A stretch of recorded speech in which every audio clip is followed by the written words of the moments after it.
Hi everybody and welcome to my kitchen. It's me, Manny from Manny's Made at Home, and in my channel I have to share with you some simple or sometimes over the top but totally delicious recipes to share with your friends and family. If that sounds like your thing, make sure that you subscribe. Today I felt a sudden urge to bake something, but I didn't want anything overly complicated, so I'm going to show you my delicious carrot cake loaf. It's so simple you're not going to believe it. Let's look at the ingredients that we're going to need.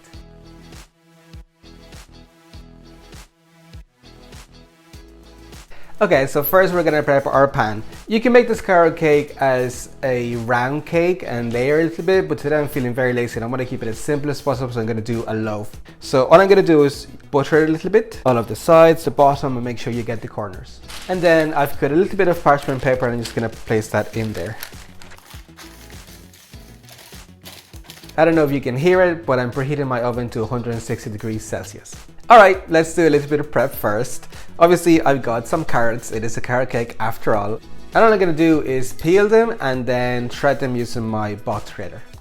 If you have a food processor, you can obviously do this with your food processor, but I just wanna keep everything simple today, so I'm gonna do it by hand. But mindful of your fingers, don't hurt yourself with the shredder.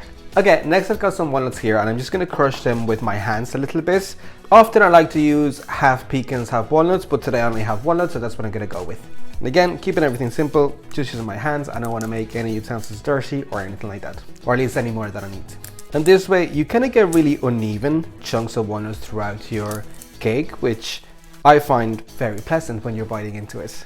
And I'm also going to toss them in a little bit of flour, because that's going to make it so that all the walnuts don't stick to the bottom of the batter and you get a nice and even distribution throughout your cake. And next I've got some pineapple here, which I'm going to crush up using a fork. I like using pineapple for this recipe because a carrot cake is nice and moist, and a lot of the moisture comes from the oil and the carrots, but adding the pineapple gives you a delicious pineapple flavor, but also it makes it so that the cake doesn't seem as oily. This is the consistency that I got my pineapple to. I did use a little knife to help me a little bit. All of ingredients are now prepped, so let's start putting things together. Okay, now I'm gonna mix all of my dry ingredients. So I've got my flour in a bowl and I'm gonna go in with my baking powder and the baking soda. Then I've got some spices for flavor. I've got some cinnamon, I've got some nutmeg, and finally, one of my secret ingredients, I love this addition, a little bit of cardamom here as well. I find that it gives such delicious flavor. I'm just gonna whisk this together, and then we can move on to our wet ingredients. Into a separate bowl then, I'm gonna put in my oil. And here I'm using vegetable oil. Just use any oil that doesn't have a lot of flavor. Then I'm gonna go in with some brown sugar, light brown sugar. Ooh. And also I've got some castor sugar here. And I'm gonna start mixing this up a little bit. Just trying to break up any large lumps of sugar and trying to get an even mixture. Okay, and then I'm gonna start adding in my eggs one at a time and mixing well in between each addition. Oh, I'm getting an arm workout here. Okay, now I'm gonna go in with my crushed pineapple. And finally I can go in with my dry ingredients. I'm gonna put them through a sieve. Probably do half and half. And at this point I'm done with my whisk. I'm gonna go in with a wooden spoon. And then my other half. And you really want to make sure that you're mixing well. You don't want any big lumps or pockets of dry ingredients here, because then this will affect your bake. For the final thing, I'm going to go in with my walnuts. And now for the final thing, the shredded carrots. They're going to make our cake super moist and give us delicious flavor as well. It is a carrot cake after all. And I've always wondered, who invented this cake? Who decided it was a good idea to put carrots into cake batter? Whoever it was, thank you very much, because this is one of my favorite cakes ever.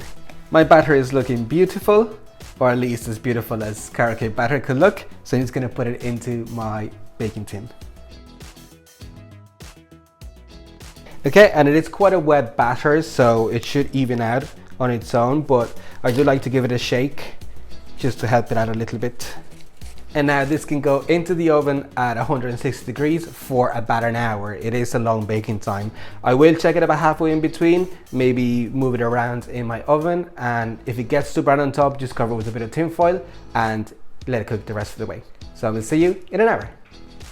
My cake is just out of the oven and it looks Amazing. I can really smell out the spices, so it's going to taste fantastic. I need to let it cool for a bit before you mold it, and then we go on and start making our frosting. I have an offset spatula and I just went around the edges here just to make sure that nothing's stuck, but it did, so it should be fine.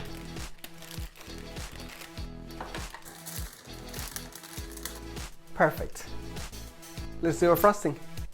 Okay, I'm gonna go in with my butter and my cream cheese, which have been sitting at room temperature for a while, so they're nice and soft.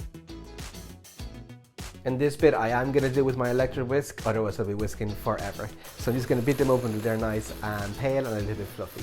And once it's well incorporated, I'm gonna add in my icing sugar a little bit at a time until I get the consistency that I want. Just make sure you sift to get rid of any big lumps. And mix it up. Make sure you're going with a spatula every once in a while to make sure that you don't have any icing sugar stuck to the bowl or to the bottom. We want it all well mixed in. But this is nearly the consistency that I want. It's almost like a spreadable buttercream.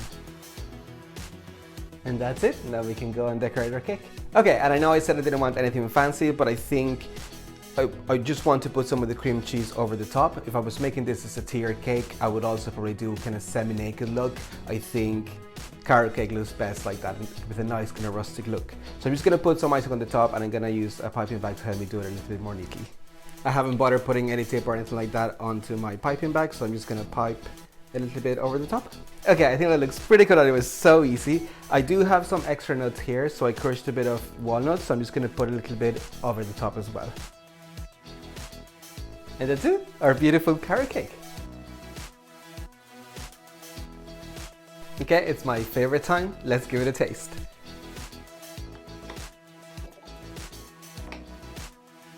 Look at that.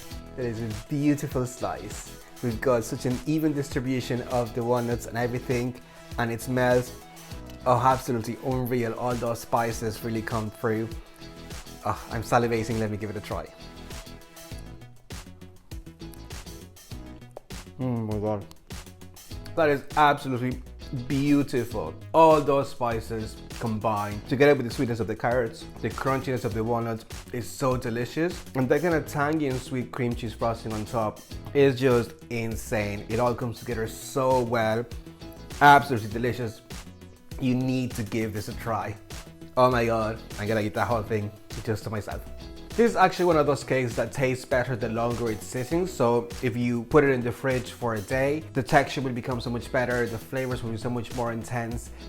This cake is absolutely beautiful, and it's so simple to make. The flavor is just insane. And if I may say so myself, it totally looks the part. If you enjoyed this recipe, make sure you give it a try and let me know in the comments how you get on.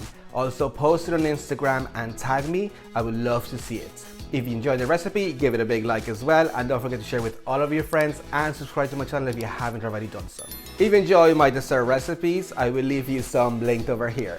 There's also a playlist. I'll leave it in the description. Without leaving for this video, I'll enjoy.